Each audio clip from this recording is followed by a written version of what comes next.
Hi guys, I hope you're doing well. My name is Marc Gallagher. Normally when I do cover videos on ukulele, I like to do a little tutorial for my Patreon audience to show them some of the intricacies of what I do, some of the salt and pepper just to make them really pop. However, for this one I wanted to do something a little bit different. I covered the song I Wish I Was a Punk Rocker with Flowers in My Hair by Sandi Thom, and that song's interesting because it has no harmonic content. It's just a vocal melody with percussion. There are some like vocal harmonies in the chorus and the third verse, but aside from that, it's very, it's not got any harmonic content. However, what made my cover a little bit different, and I may say a little bit interesting, is that I did add that harmonic content by playing on ukulele. I've sort of worked out the chords based on just the melody line. And that's what I want to do today. I want to show you how to, using just a melody line, figure out what chords work best in a given song. Just a little bit of admin. I did my cover of this song in the key of C because it suited my vocal range better. However, for sake of this demonstration, I'm going to be looking at the song in the key of E major. This is just so that it will be easier for you to reference it with the original recording. For musical work like this, I often like to turn my attention to this. For those uninitiated, this is a piano. It's like a ukulele, but instead of strumming chords, you just press a button or some buttons to make a note or some notes. For those really uninitiated, or at least who don't know me and my background, piano was my first instrument. It's one that I absolutely adore, and I always come back to it when I need to work out some melodic or harmonic things, just because piano, I can sort of see all the notes really clearly, the range is extended, compared to like a ukulele where the range is relatively limited, and also you'll have the same notes appearing in different places, and that can be kind of confusing, whereas on a piano, everything is lined out in order. For those who don't know their notes on a keyboard, C is here, it's behind these two black keys, goes up the alphabet, C, D, E, F, G, A, B, C. All these black keys are your sharps or flats between a note. So this black key between C and D is either a C sharp or a D flat, depending on context. In order to do this, firstly, we want to play through the melody line and just sort of count the number of black keys, the number of sharps or flats that appear within this. So I recommend just listening to the thing, noodling around and finding out what the melody is and what those melody notes are. On piano, it's this, at least for the chorus.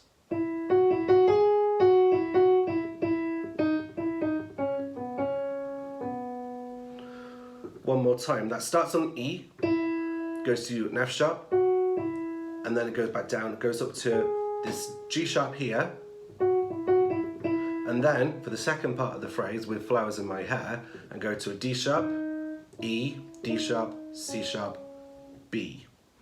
Already, that's 4 sharps so far. Just to confirm it, I'm going to play through the rest of the chorus and see if there are any more sharps or flats involved outside of the C sharp, D sharp, F sharp and G sharp that we've already covered.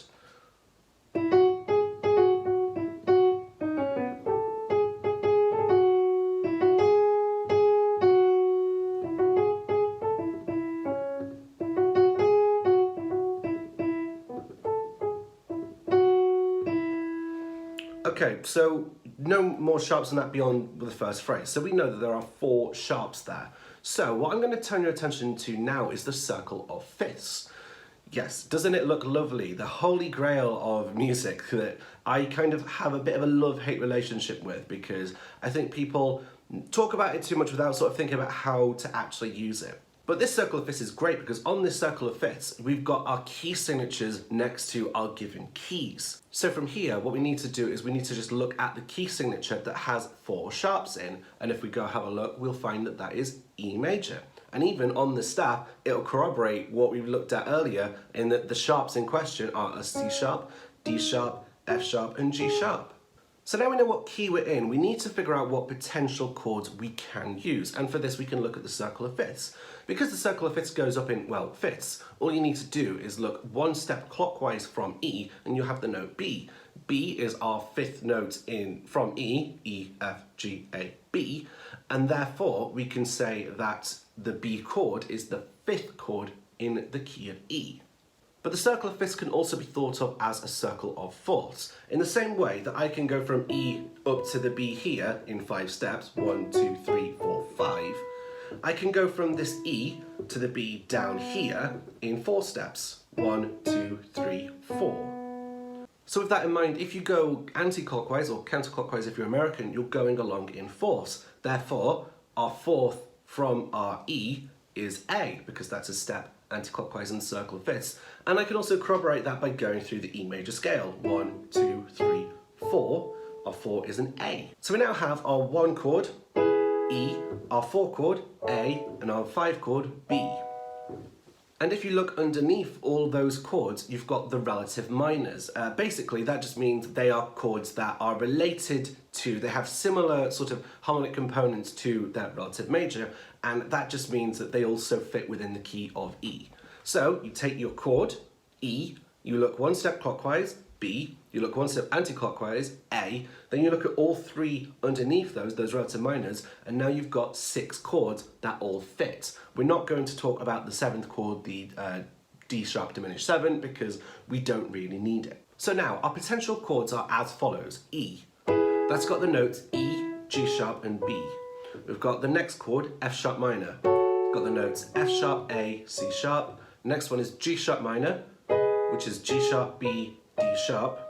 Then our 4th chord is A, C sharp, E.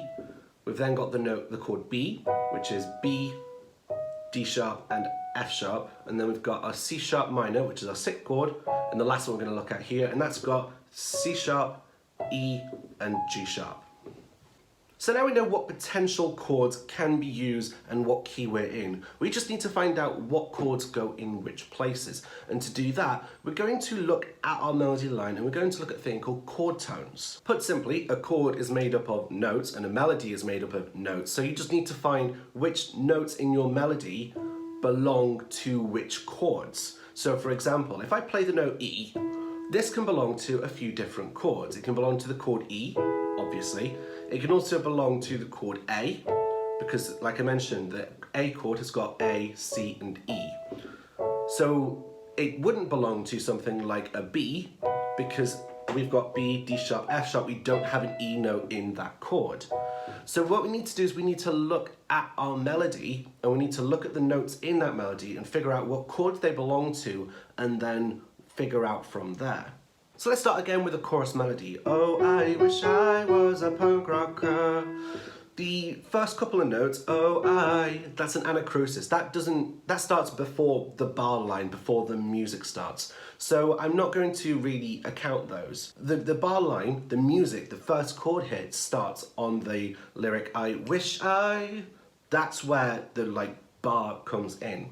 So what we're gonna do is, it starts off with that F sharp and then it goes to that G sharp. I wish I'm going to ignore this F sharp because it seems like it's very much leading up to the G sharp. The G sharp, because it's held on for longer, it sounds like the main note out of those two. Oh, wish I. So that's a G sharp. And with this being the first chord in our piece, it would make sense that we start on chord 1. We need to establish our key. I wish I was a punk rocker. That makes sense, because if you started on any other kind of chord, let's say G sharp minor, oh, I wish I was a punk rocker, doesn't fit. You need to establish the key of your song by playing the first chord at the start. So, now we can go from here. Oh, I wish I was a punk rocker with flowers in my hair. We're on that one chord. We then got our next bar. In 77, 69, revolution. And then we've got a bit of a shift there in terms of the melody. We've got that C sharp, B, and then we have this leap up to A. So that A note can only be one of 2 real possibilities, F sharp minor or A major. A major would sound happier, would sound more set in the key, because our 1, 4, and 5 are known as our primary chords. They are our main chords. The minor chords, they are our secondary chords. They are useful, they fit in the key, but they're not as strong at sort of defining the harmony. So it's going to be either A or F sharp minor. We'll carry on now for a little bit. We'll go, Lucian was in the air. So that lick is going on your G sharp, your A, and then it ends on your F sharp. I mentioned before about when you have sort of a few notes next to each other, the one that is held longest is more like your main note, and that should be indicative of what chord you are. So if we look at the note F sharp, that belongs to a few different chords. That belongs to chords like B, it belongs to F sharp minor, and it could belong to some other chord extensions, but we're not really going to look at that. So we've got two options, either F sharp minor or B. So if it was F sharp minor in both cases, well, we could try it. We can go, we'll play our E chord to start off with. In 77, 69, reverb, and then we can play through the other chord and see what happens. We can sing this melody and see if it sort of fits. So I'll try F sharp minor in both cases because we'll see what happens. In 77, 69, revolution is in the air. Doesn't feel like it goes anywhere. It doesn't feel like harmonically we're being taken and moved along with where the melody's going. So for that last chord, I'm more likely to make that a B. In 77, 69, revolution is in the air. That makes sense. But as a last attempt or adjustment, I'm going to use that second chord being an A, and then going to the B. So it'll be like this. In 77, 69, revolution was in the air. That sounds kind of right. That sounds like we are taking our chord and our melody, and harmonically we are literally moving up to bring more tension to this melody, which we can then bring down for the rest of the chorus. So looking at the next part of the chorus, the melody goes,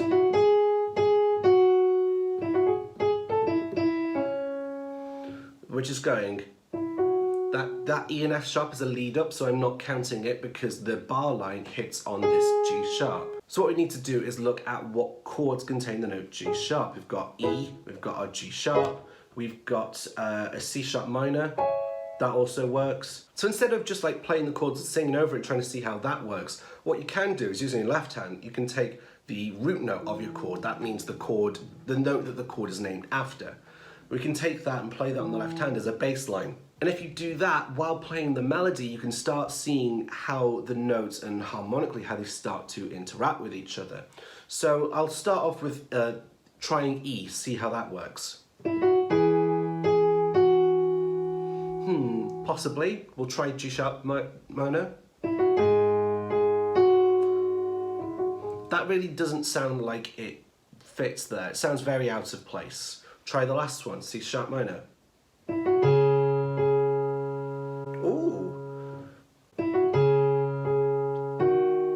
So we've got the note from your G sharp here, it goes down to an F sharp. I was born too late, that's an F sharp.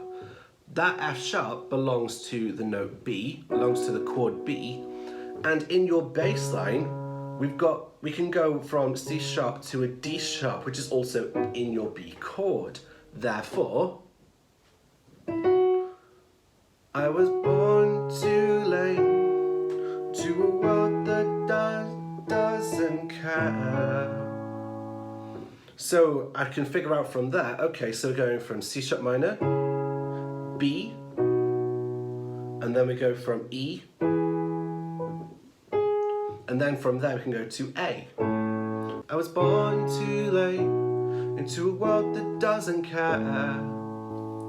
And then the last bit of the chorus we can look at, oh, I wish I was a punk rocker. So that would probably be on E. Oh, I wish I was a punk rocker with. And then the last bit, flowers in my hair, that's A. And then the next bar line is your F sharp, so those two notes belong to the chords A and B respectively. So it can go, I wish I was a punk rocker with flowers in my hair. So it's going E, A, B, E. So far so great. We've looked at just the melody line, we figured out what key we're in, what potential chords we can use, and then using the notes in the melody itself, figuring out what chords they belong to, especially as and where it fits in the bar line, you're able to figure out what sorts of chords fit together. So we're now going to do this exact same technique, but we're going to apply it to the verse, and we'll go from there. So we're now looking at the melody of the verse. I'm just going to play through the verse, just melody, just to see what we're looking at and how it sounds, and then we can work from there.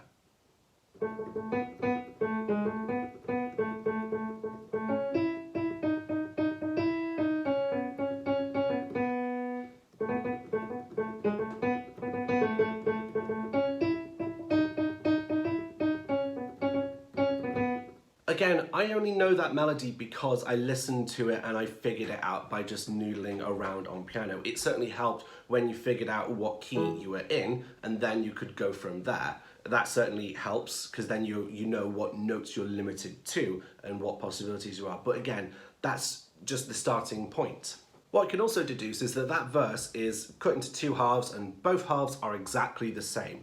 So we only need to really look at one line, then we have the verse covered, and then that's pretty much the entire song from there. So looking at that first bit, when the head of state didn't play guitar, again we've got that anacrusis, we've got that.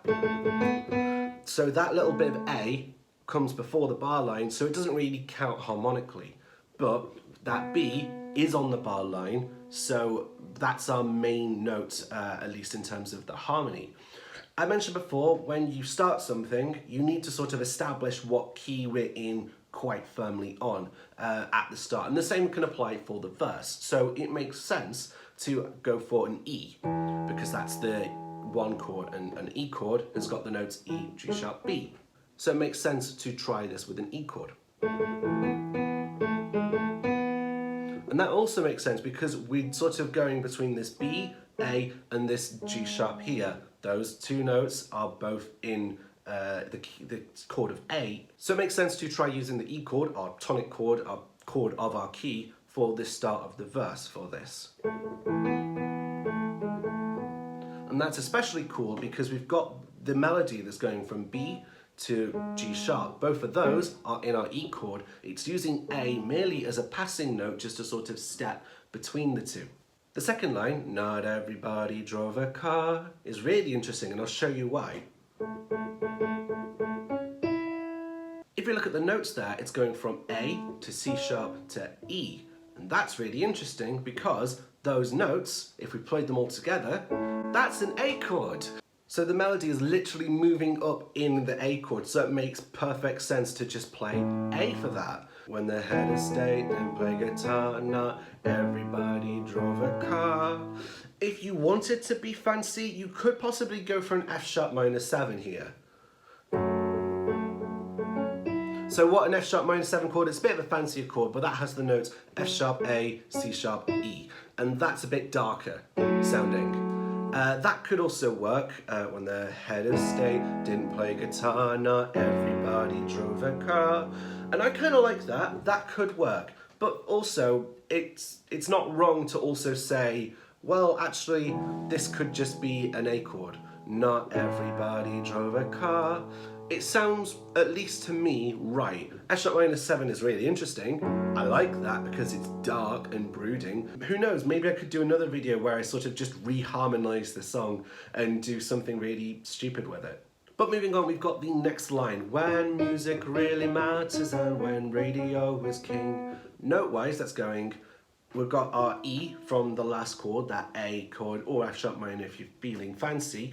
Then we go to this D sharp. Because we're just playing that 4 times, we're really hammering home that this is where the harmonic center is, so our chord has to be based around this. Again, when we look at what chords feature this, we've got either G sharp minor or we've got B major. So we'll try seeing what it's like with G sharp minor first. And before we go to the next chord, now I'll try it with B. Typically, B, our 5 chord, has more pull. So what that means is that when it's kind of like a tension and release thing. Our chord 5 is very much our away chord, and we want to go back home. Home in this case being our 1 chord, our E chord. So I think it would make more sense in this case to have it as B major. Music really mattered and when. And then to look at the last part of that line, radio was king. That's going from C sharp to our B. And those, again, a C sharp, could be an F sharp minor, radio was, and then our B. With that note, because it sort of feels like we're going back home, at least to me, when I listen to the melody. I feel like we're sort of back in the home region. That makes sense to then go to our 1 chord, our home chord, our E. So the way I like to harmonise this, or I like to think of the harmony as going, is when B really mattered and when. Then we go to A, radio was, and then E, king. Do that one more time. When music really mattered and when radio was king. Last time. When B, A, E. The way I generally like to harmonize this is just using your 4 main chords, 1, 5, 6, and 4. So in E, that is E, B, A, and R, C sharp minor. Not respectively, I kind of got the order wrong there. But if you tried using some of the secondary chords, like your F sharp minor or G sharp minor, that could be interesting. Let's try that verse again. When the head of state didn't play guitar. Let's go to an F sharp minor. Not everybody drove a car. That sounds quite cool. It doesn't sound wrong. It sounds just darker. Let's go to G sharp minor. When music really mattered and when. That doesn't feel quite as away as I would like it to. I prefer maybe a B there. When music really mattered and when. And then we could go to A, radio was king. Which ones sound right, that's up to you, I guess. It's about your interpretation of that melody line we had. And now lastly, we'll just recap what we've gone over in the chorus. Oh, I wish I was a punk rocker. We're on E, flowers in my hair. In 77, 69, Rever. We'll go to A, drum was in the B. Go to C sharp minor, I was born to be.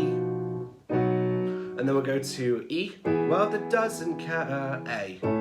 Oh, I, back to E. Wish I was a punk rocker with, we'll go for A, B, C.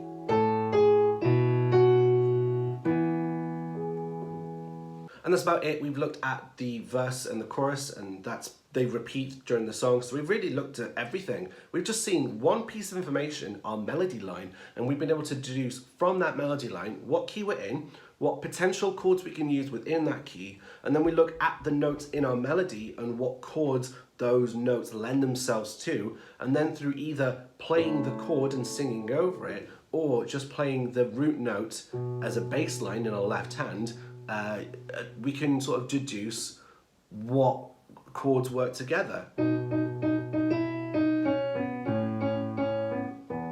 I hope you've learned something from this, but I also hope you understand that there isn't necessarily rights and wrongs. There are some chords that definitely sound not right, but as I mentioned, there are chords here that are indecisive. You could use an A in some cases, you could use an F sharp minor 7 in some cases, and they're both right, they both just have different qualities to them. What qualities you go for in your interpretations is up to you. For more musical content from me and maybe some more music educational content, then be sure to check out my Patreon, patreon.com/Marc Gallagher Music. You can pledge from whatever you want really, and you can get access to various perks and rewards in return. Other free ways of supporting what I do includes liking my Facebook page, following me on Instagram, or subscribe to my YouTube channel. All of those are at Marc Gallagher Music. Until next time, my name is Marc Gallagher. Thank you so much for watching. I will see you all again very soon.